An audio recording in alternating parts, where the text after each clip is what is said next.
Prime Minister. We also discussed about our cooperation within ASEAN. France is reinforcing its partnership with ASEAN. Timor-Leste being part of ASEAN, we are very pleased to have this possible cooperation also within ASEAN.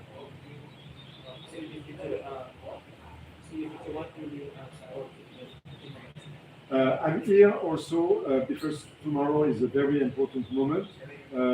This will be the groundbreaking ceremony for the launching of the new solar farm between a French company, EDF, and a Japanese company, Itochu, in Manatuto. This is a very significant project in terms of creation of production of electricity, green electricity.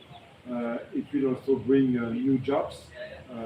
We are having a French company, major French company, EDF, investing in Timor-Leste, so that will also create visibility for Timor-Leste with the French business. So very important this ceremony.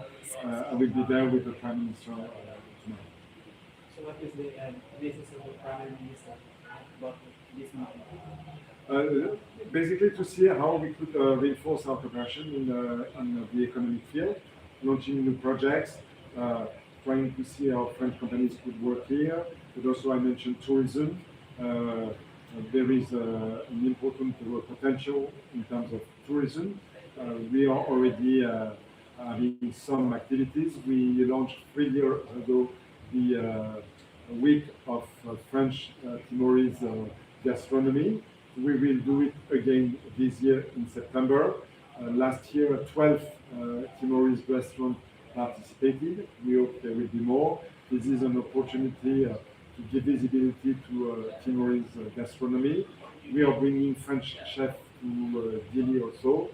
We are encouraging vocational training for not only gastronomy, but generally speaking, hospitality. The prospects are very positive. Merci beaucoup. Thank you. Merci à vous.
Merci. Oui, Nicolas, merci beaucoup. Merci.